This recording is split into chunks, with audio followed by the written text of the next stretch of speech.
আমার নাম হচ্ছে মোহাম্মদ মানিক। আমি আসছি রংপুর বিভাগ লালমনিরহাট জেলা থানা হাতিবান্ধা গ্রাম পূর্ব নওদাবাস থেকে।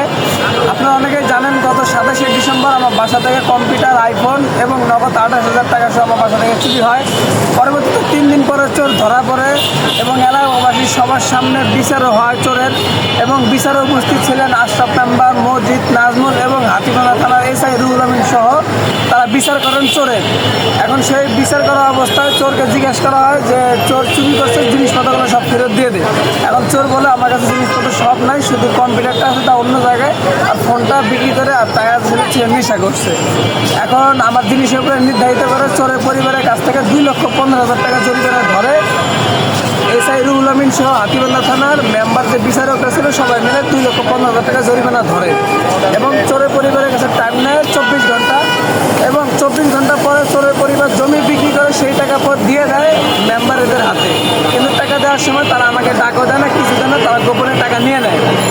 এখন আমি এটা হওয়ার পরে আমাকে টাকা দিতে না দিয়ে তারা জোর করে টাকাটা আত্মসাৎ নিয়ে নিতেছে যারা বিচার করছে, আর হাতিবান্ধা থানা এসআই রুহুল আমিন সহ তারা জোর করে টাকাটা নিয়ে নিতেছে। আমি টাকাও পাচ্ছি না, আমার যে হারানোর জিনিস হারাইছে তাও পাচ্ছি না।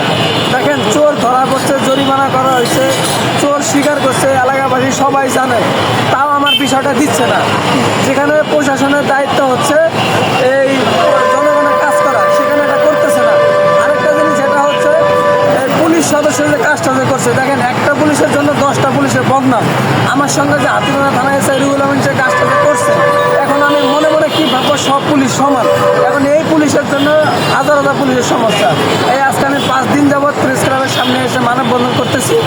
আমি পুলিশ হেডকোয়ার্টারের কাছে আমি একটা আহ্বান থাকবে, মাননীয় প্রধানমন্ত্রীর কাছে একটা আহ্বান থাকবে, আপনারা বিষয়টা দেখেন, সত্য বিষয়টা কেউ তারা মিথ্যা করতেছে। দেখেন হয়তো চুরি হয়েছে, চুরি বিষয়টা ছোটো দেখায়, কিন্তু আমার কাছে 2 লক্ষ টাকা হোক, 1,000 টাকা হোক, আমার কাছে অনেক বড়, আমার কাছে অনেক বড় একটা সম্পদ।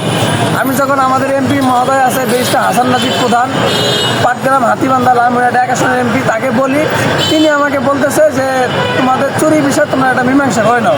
আমি বললাম যে স্যার, আপনার দলীয় যে লোকজন আছে তারা আমার টাকাটা জোর করে আত্মসাৎ করতেছে, আমাকে কিছুই দিচ্ছে না। তিনি আমাকে বলতে তোমাদের চোরের বিষয় তোমরা মীমাংসা করে না, আমি এগুলো কিছু পারবো না। একজন এমপি স্যার যদি এই কথা বলে, থানা যদি এটার সঙ্গে জড়িত থাকে, মেম্বার এটার সঙ্গে জড়িত, তাহলে আমি বিচারটা দিব কার কাছে? বিচারটা করবে কে? বিচারক যদি চোর হয় তাহলে বিচার করবে কে? আমার কথা হচ্ছে একটা, এখন আমার দাবি একটাই, এটা তদন্ত কী করবে, এটার সত্য কাহিনী। যদি এটা সত্যি যদি হয়ে থাকে, হাতিবান্ধা থানা এসআই যে রুহুল আমিন আছে তার চাকরি থেকে বহিষ্কার করতে হবে, এবং মেম্বার যে যারা আছে তাদের আইনের আওতায় আনতে হবে। আজকে আমি 5 দিন যাবত এখানে বসে আছি, পুলিশ হেডকোয়ার্টারের লোকজন যাওয়া আসা করতে, সবাই সব কিছু দেখতেছে, কিন্তু আমার বিরুদ্ধে কোনো পদক্ষেপ নিচ্ছে না। আমার কাছে সব ডকুমেন্ট আছে, সব আছে, আমি সব জায়গায় দিয়ে দেখেন।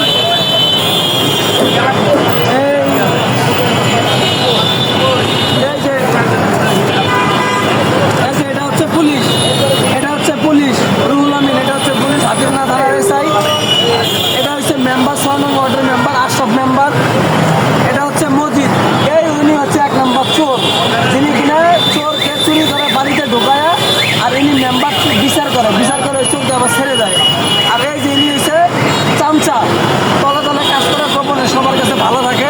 আর এই যিনি হচ্ছে অরিজিনাল চোর, যিনি কিনা আমার বাসা থেকে চুরি করছে জিনিসপত্রগুলো, এখন তাকে জরিমানা কিছুই আমাকে আর দিচ্ছে না। এখন আমি কোথায় যাব আমাকে বলুন আপনারা? আপনার ভিডিওটা একটু শেয়ার করে দেন, আমাকে এখান থেকে একটু বাঁচান। আপনারা একটা শেয়ারে আমার হয়তো অনেক কিছু হইতে পারে, আমি এখান থেকে চলে যেতে পারবো। এমনও হইতে পারে ভিডিওটা আইন মন্ত্রণালয়, স্বরাষ্ট্র মন্ত্রণালয় এবং মাননীয় প্রধানমন্ত্রীর কাছে ভিডিওটা যাবে।